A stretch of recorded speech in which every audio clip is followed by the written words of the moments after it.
ईश्वर परम कृष्ण सच्चिदानंद विग्रह अनादिरादि गोविंदा सर्व कारण कारणम। गोविंद के नाम से विख्यात कृष्ण ही परमेश्वर हैं। उनका शरीर सच्चिदानंद है। वे सबों के मूल स्रोत हैं। उनका कोई अन्य स्रोत नहीं। वे समस्त कारणों के मूल कारण हैं। Welcome to my YouTube channel Nirbhar. भगवान श्री कृष्ण का अवतरण। एक बार संसार ऐसे राजाओं की अनावश्यक सैनिक शक्तियों से बोझिल हो गया जो वास्तव में असुर थे, किंतु अपने आप को राजा मान रहे थे। तब सारा संसार विक्षिप्त हो उठा और पृथ्वी की अधिष्ठात्री देवी, जिसे भूमि कहते हैं, इन आसुरी राजाओं से उत्पन्न अपनी विपदाओं को बताने के लिए ब्रह्मा जी के पास गई। भूमि ने गऊ का रूप धारण किया, आँखों में आंसू ब्रह्मा जी के सामने प्रकट करे। वह शोकार्त थी और भगवान की करुणा जगाने के लिए रो रही थी। उसने पृथ्वी को विपदाग्रस्त स्थिति का वर्णन किया। इस वृतांत को सुनकर ब्रह्मा अत्यंत दुखी हुए। वे तुरंत क्षीर सागर के लिए चल गए, जहाँ भगवान विष्णु निवास करते थे। ब्रह्मा जी के साथ शिव जी इत्यादि सारे देवता थे और भूमि भी उनके साथ थी। क्षीर सागर के तट पर आकर ब्रह्मा जी भगवान विष्णु को, जिन्होंने पहले वराह का दिव्य रूप धारण करके पृथ्वी लोक की रक्षा की थी, प्रसन्न करने का उपाय करने लगे।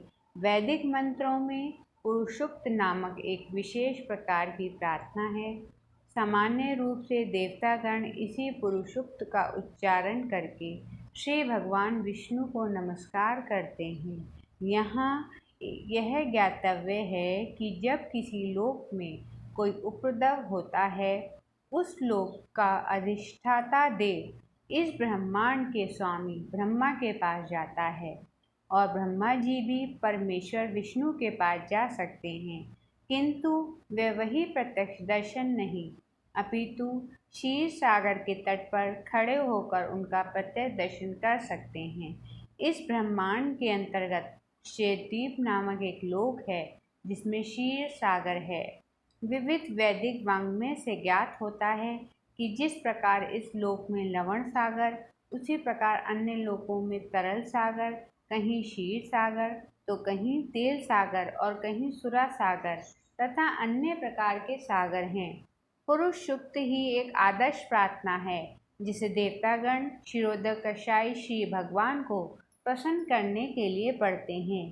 क्षीर सागर में शयन करने के कारण श्री क्षीरोदकशायी भगवान विष्णु कहलाते हैं। वे ही श्री भगवान हैं, जिनसे इस ब्रह्मांड के समस्त अवतार प्रकट होते हैं। जब सभी देवताओं ने श्री भगवान की स्तुति पुरुषुक्त द्वारा कर ली तो उन्हें कोई उत्तर नहीं मिला। ब्रह्मा जी स्वयं ध्यान करने में लग गए और तब भगवान विष्णु ने उन्हें एक संदेश भेजा। ब्रह्मा ने इस संदेश को देवताओं तक प्रेषित कर दिया। वैदिक ज्ञान प्राप्त करने की यही विधि है। यह वैदिक ज्ञान सर्वप्रथम श्री भगवान ने ब्रह्मा को हृदय के माध्यम से प्राप्त होता है, जैसा कि श्रीमद् भागवत के प्रारंभ में कहा गया है, तेन ब्रह्म हृदय या आदि कबीर। वेदों का दिव्य ज्ञान हृदय के द्वारा ब्रह्मा तक प्रेषित हुआ। उसी प्रकार यहाँ भी केवल ब्रह्मा ही भगवान विष्णु द्वारा प्रेषित संदेश को समझ पाए और उन्होंने तुरंत कार्रवाई के लिए देवताओं को प्रसारित कर दिया। यह संदेश इस प्रकार था: भगवान शीघ्र ही अपनी परम शक्तियों सहित पृथ्वी पर प्रकट होंगे और जब तक वे पृथ्वी लोक में असुरों के संहार तथा भक्तों के संस्थापन का उद्देश्य पूरा करने के लिए रहेंगे, तब तक देवताओं को भी उनकी सहायता के लिए वहीं रहना होगा। उन्हें तुरंत उस यदुवंश में जन्म ग्रहण करना होगा, जिसमें यथासमय भगवान भी प्रकट होंगे। भगवान श्री कृष्ण स्वयं वसुदेव के पुत्र के रूप में प्रकट होंगे। उनके प्रकट होने के पूर्व सारे देवताओं को अपनी अपनी पत्नियों सहित संसार भर के विभिन्न पवित्र परिवारों में भगवान को उनके कार्य में सहायता पहुंचाने के लिए प्रकट होना चाहिए। जिस देवताओं को चाहिए कि भगवान को प्रसन्न करने के लिए इस पृथ्वी पर प्रकट हों। कोई भी जीव जो भगवान को प्रसन्न करने के लिए ही जीवित रहता है वह देवता है। देवताओं को यह जानकारी भी दी गई कि भगवान कृष्ण के अवतार पूर्व पृथ्वी पर भगवान कृष्ण का पूर्ण अंश अनंत प्रकट होगा, जो अपने लाखों फनों से ब्रह्मांडों को धारण किए हुए है। उन्हें यह भी सूचित किया गया कि विष्णु की बहिरंगा शक्ति माया भी, जिससे समस्त वृद्ध जीव आकृष्ट होते हैं, परमेश्वर के आदेश के अंतर्गत उनके प्रयोजन सिद्धि के लिए प्रकट होगी। समस्त देवताओं तथा भूमि को भी मधुर वचनों से आदेश तथा सांत्वना देने के पश्चात समस्त प्रजापतियों ने पिता ब्रह्मा अपने धाम चले गए। यदुवंश का नायक राजा शूरसेन मथुरा प्रदेश तथा साथ ही शूरसेन नामक जनपद पर, जिनका नाम उन्हीं के नाम पर रखा गया, शासन कर रहा था। राजा शूरसेन के शासन के कारण मथुरा नगरी समस्त यदु राजाओं की राजधानी बनी। मथुरा इसलिए भी राजधानी बनी क्योंकि यदुओं का परिवार अत्यंत पवित्र था और वे जानते थे कि मथुरा ही ऐसा स्थान है जहाँ द्वारका के ही समान श्री कृष्ण का नित्यवास रहता है। एक बार शूरसेन के पुत्र वसुदेव देवकी को विवाह कर अपनी नवपरिणीता पत्नी के साथ रथ पर चढ़कर अपने घर जा रहे थे। देवकी के पिता देवक ने प्रचुर दहेज दिया क्योंकि वे अपनी पुत्री को अत्यधिक चाहता था। उसने सैकड़ों रथ दिए और पूर्णतः स्वर्ण मंडित थे। उस समय उग्रसेन का पुत्र कंस अपनी बहन देवकी को प्रसन्न करने के लिए वसुदेव के रथ के घोड़ों को राज स्वेच्छा से अपने हाथ में लेकर हाँकने लगा। वैदिक सभ्यता के अनुसार जब कन्या का विवाह होता है तो उसका भाई अपनी बहन तथा बहनोई को उसके घर ले जाता है। कंस भोजवंशी उग्रसेन का पुत्र था। कहा जाता है कि कंस समस्त भोजवंशी राजाओं में सर्वाधिक आसुरी था। आकाशवाणी सुनते ही उसने देवकी के केश पकड़ लिए और उसे अपनी तलवार से मारना चाहा। वासुदेव को कंस को इस दुर्व्यवहार पर आश्चर्य हुआ, अतः वह उसके इस क्रूर निर्लज्ज साले को शांत करने के उद्देश्य से अत्यंत तर्क और प्रमाण सहित इस प्रकार बोले, हे मेरे प्रिय साले कंस, तुम भोजवंश के सर्वाधिक प्रसिद्ध राजा हो और लोग तुम्हें महानतम योद्धा तथा पराक्रमी रूप में जानते हैं। आखिर तुम इतने क्रुद्ध क्यों हो गए? अपनी बहन को उसके विवाह के शुभ अवसर पर मारने के लिए उन्मत्त हो गए। तुम अपनी मृत्यु से इतने भयभीत क्यों हो? मृत्यु तुम्हारे जन्म के साथ ही उत्पन्न हो चुकी है। जिस दिन तुमने जन्म ग्रहण किया उसी दिन तुम्हारी मृत्यु प्रारंभ हो गई। मान लो तुम 25 वर्ष के हो, इसका अर्थ यह हुआ तुम पहले ही 25 वर्ष मर चुके हो। तुम हर पल हर क्षण मर रहे हो। तुम फिर मृत्यु से इतना क्यों डर रहे हो? मृत्यु अवश्यंभावी है। तुम चाहे आज मरो या 100 वर्ष बाद, तुम मृत्यु से बच नहीं सकते। तो फिर मृत्यु से इतना डर क्यों? मृत्यु का अर्थ है इस वर्तमान शरीर का विनाश। जैसे ही यह वर्तमान शरीर कार्य करना बंद कर देता है और भौतिक प्रकृति के पंच तत्वों में मिल जाता है, तो शरीर के भीतर की आत्मा शरीर के वर्तमान कर्मों और फल के अनुसार दूसरा शरीर ग्रहण करती है। यह मनुष्य के सड़क पर चलने के समान है। मनुष्य एक पांव आगे बढ़ाता है और जो ही उसे विश्वास हो जाता है कि उसका पांव ठोस भूमि पर पड़ा है तो वह दूसरा पांव उठाता है। इसी प्रकार यह शरीर भी एक के बाद दूसरे शरीर को बदलता रहता है और आत्मा देहांतर करती रहती है। देखो ना, कितनी सतर्कता से पौधे का कीड़ा एक टहनी से दूसरी टहनी में जाता है। इसी प्रकार जब उच्च अधिकारी यह निर्णय लेते हैं कि अगला शरीर कैसा हो तो जीव अपना शरीर बदल देता है। जब तक जीव इस भौतिक संसार में बद्ध रहता है तब तक उसे एक के बाद दूसरा भौतिक शरीर ग्रहण करना होता है। उसे अगला शरीर उसके इस जन्म के कर्मों के अनुसार, प्रकृति के नियमों के अनुसार मिलता है। यह शरीर सपनों को देखने वाला शरीरों में से किसी एक के ही समान होता है। सोते समय सपन में हम अपनी मानसिक सृष्टि के अनुसार अनेकों शरीरों की रचना करते हैं। हम पहले से स्वर्ण देख रहे हैं और पर्वत भी। सपन में हम इन दोनों को विचार को मिलाकर स्वर्णिम पर्वत देख सकते हैं। मन बड़ा ही चंचल है। कभी यह कुछ स्वीकार करता है और तुरंत उसी वस्तु को अस्वीकार कर देता है। इंद्रिय तृप्ति के 5 विषयों रूप, रस, गंध, शब्द और स्पर्श के संपर्क से ही मन को स्वीकार और अस्वीकार करती हैं। चिंतनशील विधि द्वारा मन इंद्रिय तृप्ति के विषयों में संकर में आता है और जीव इच्छा अनुसार विशेष प्रकार का शरीर प्राप्त करता है। जीव शरीर ग्रहण करके अपने शरीर की रचना के अनुसार इस जगत में सुख भोगने या दुख सहने के लिए फिर से आता है। किसी विशेष शरीर के बिना हम विगत जीवन से प्राप्त मानसिक दशा के अनुसार सुख या दुख का अनुभव नहीं कर सकते। हमें विशेष प्रकार का जो शरीर मिलता है वह मृत्यु के समय हमारी मानसिक दशा के अनुसार ही मिलता है। सूर्य, चंद्र या नक्षत्र जैसे प्रकाशमान लोकों का प्रतिबिंब जल, तेल या घी जैसे विभिन्न प्रकार के आगारों में पड़ता है। यह प्रतिदिन पात्र की गति के ही अनुसार हिलता डुलता है। चंद्रमा का प्रतिबिंब जल पर पड़ता है और जल के हिलने से चंद्रमा भी हिलता प्रतीत होता है। इस समय मनुष्य शरीर को प्राप्त है। वह सोचता है कि वह किसी मानव समुदाय या किसी विशेष देश विशिष्ट स्थान से संबंधित है। वह अपनी पहचान उसी के रूप में करता है और व्यर्थ ही दूसरे शरीर की तैयारी में जुट जाता है जिसकी आवश्यकता नहीं। ऐसी इच्छाएं तथा मानसिक कल्पनाएं विभिन्न प्रकार के शरीर के कारण हैं। भौतिक प्रकृति का आच्छादक प्रभाव इतना प्रबल होता है कि जीव को जैसा भी शरीर मिलता है वह उसी में प्रसन्न रहता है और अत्यंत प्रसन्नतापूर्वक उस शरीर से अपनी पहचान करने लगता है। अतः मेरी प्रार्थना है कि तुम अपने मन तथा शरीर के आदेशों से अभिभूत न हो। इस तरह वसुदेव ने कृष्ण कंस से प्रार्थना की कि वह अपनी नवविवाहिता बहन से द्वेष न करे।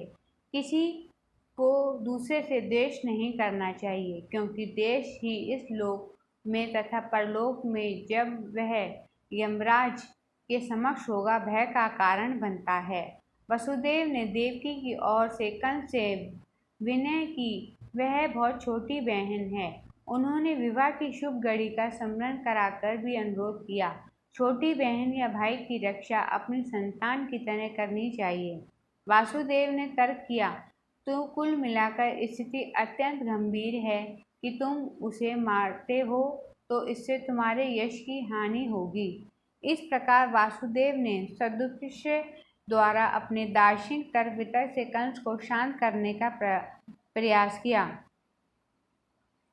जब वसुदेव कंस को शांत करने में असफल रहे तो वे असमंजस में पड़ गए कि वे अपनी पत्नी देवकी की किस तरह रक्षा करें। संकट आसन होने पर बुद्धिमान व्यक्ति को चाहिए यथासंभव इस संकट में स्थिति से बचने का प्रयास करे, किंतु सारी बुद्धि लगाने पर भी वह विकट स्थिति टालने में असफल रहे। वसुदेव अपनी पत्नी के विषय में इस तरह सोचने लगे, इस समय तो देवकी के प्राणों की रक्षा करूँगा, तत्पश्चात यदि हमारे संतानें हुई तो उन्हें बचाने का उपाय सोचूंगा। उन्होंने आगे सोचा, यदि भविष्य में मेरी कोई संतान होती जो कंस को मार सके जैसा कि कंस सोचता है, तो देवकी तथा वह संतान दोनों ही बच जाएंगे। ऐसा जीव जिस तरह किसी विशेष प्रकार से शरीर संपर्क करे, ठीक वैसे ही दहकती अग्नि का कोई भरोसा नहीं कि जंगल में वह किस प्रकार विशेष प्रकार की काष्ठ के संपर्क में आती है। जीव अपने कर्तव्यों का पालन करने में चाहे कितना भी सतर्क क्यों न हो, तो भी उसके लिए यह जान पाना अत्यंत कठिन होता है कि अगले जन्म में उसे कैसा शरीर प्राप्त होगा। कंस वसुदेव के वचनों को महत्व को जानता था। तुम यह मान लो कि तुम्हें अपनी बहन से कोई खतरा नहीं। तुम्हें खतरे की आशंका इसलिए है क्योंकि तुमने आकाशवाणी सुनी है, किंतु यह खतरा तो तुम्हारी बहन के पुत्रों से आए जो इस समय यहाँ उपस्थित नहीं, और कौन जानता है कि भविष्य में पुत्र हो या नहीं। इस विचार से तुम अभी सुरक्षित हो, ना कि तुम्हें अपनी बहन से डरने के कोई कारण है। यदि उसके पुत्र उत्पन्न होते हैं तो मैं वचन देता हूँ कि मैं उन सबों को लाकर आवश्यक कार्रवाई के लिए तुम्हारे समक्ष प्रस्तुत करता रहूँगा। उस समय अपनी बहन के जघन्य वध से विदित हो। इस प्रकार वासुदेव प्रसन्न हुए और उन्होंने कंस के निर्णय की प्रशंसा की तथा अपने घर लौट आए। वह उनके तर्क से आश्वस्त हो गया था। तत्पश्चात देवकी के प्रतिवर्ष एक संतान हुई। समय आने पर वासुदेव और देवकी ने 8 पुत्रों तथा एक कन्या को जन्म दिया। पहला पुत्र उत्पन्न हुआ तो वासुदेव अपने वचन के अनुसार उसे कंस के पास तुरंत ले आए। कहा जाता है कि वासुदेव अपने वचन के लिए अत्यंत विख्यात थे। वे अपना यश बनाए रखना चाहते थे। यद्यपि नवजात पुत्र को कंस के हाथों में सौंपना वासुदेव के लिए अत्यंत कष्टप्रद था, किंतु इससे कंस अत्यंत प्रसन्न हुआ। वासुदेव के आचरण से कुछ दयाद्र होता, वह अत्यंत आदर्श घटना है। वासुदेव के व्यवहार से कंस संतुष्ट हो गया। वह यह देखकर आश्चर्यचकित था कि वासुदेव ने अपने वचन का पालन किया। उन पर दयालु तथा प्रसन्न होकर इस प्रकार बोलने लगा, हे वसुदेव, इस पुत्र को मुझे भेंट करने की कोई आवश्यकता नहीं। मुझे इस पुत्र से कोई खतरा नहीं। मैंने सुना है कि तुम्हारा और देवकी का 8वां पुत्र ही मुझे मारेगा, तो फिर मैं इस पुत्र को व्यर्थ ही क्यों स्वीकार करूं? तुम इसे वापस ले जा सकते हो। जब वसुदेव ने अपने प्रथम पुत्र को लेकर घर लौट रहे थे, कंस के व्यवहार से प्रसन्न थे, तथापि उन्हें उस पर विश्वास नहीं हो रहा था, क्योंकि वे जानते थे कि कंस किसी के वश में नहीं। एक नास्तिक पुरुष कभी भी अपने वचन का पक्का नहीं हो सकता। जो व्यक्ति अपनी इंद्रियों को वश में नहीं रख सकता, वह अपने संकल्प से किसी प्रकार दृढ़ नहीं हो सकता। महान राजनीतिक चाणक्य पंडित ने कहा है, कभी भी किसी कूटनीतिक की या स्त्री पर विश्वास न करना। जो लोग अनियंत्रित इंद्रिय तृप्ति में आसक्त हैं, वे कभी भी सत्यनिष्ठ नहीं हो सकते, न कभी उन पर विश्वास किया जा सकता। उस समय कंस के पास महर्षि नारद आए। उनको जानकारी मिली कि कंस ने वसुदेव पर दयाद्र होकर पहले नवजात शिशु को लौटा दिया।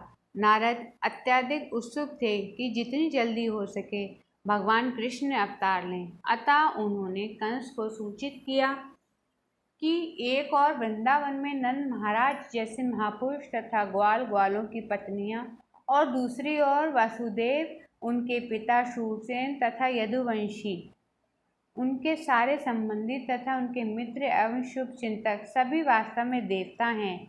नारद ने कंस को आग्रह किया कि वह उन सबसे सावधान रहे, क्योंकि कंस तथा उसके सारे मित्र एवं सलाह देने वाले सभी असुर थे। असुरगण सदैव देवताओं से भयभीत रहते हैं। इस प्रकार नारद से विभिन्न परिवारों में देवताओं को प्रकट होने की जानकारी प्राप्त करके कंस तुरंत चौकसा हो गया। वह समझ गया कि चूंकि देवता अब प्रकट हो चुके हैं, अतः भगवान विष्णु का भी शीघ्र आगमन होगा। उसने तुरंत अपने बहनोई वासुदेव और बहन देवकी को बंदी बना लिया और उन्हें कारागार में डाल दिया। वासुदेव तथा देवकी लोहे की सांकलें पहले कारागार में प्रतिवर्ष एक पुत्र को जन्म देते रहे। कंस प्रत्येक बालक को विष्णु का अवतार समझकर एक एक करके मारता रहा। वह 8वें पुत्र से विशेष रूप से भयभीत था, किंतु नारद के पश्चात वह इस निष्कर्ष पर पहुंचा कि कोई भी बालक कृष्ण हो सकता है। अतः वासुदेव तथा देवकी से उत्पन्न सभी संतानों को मारना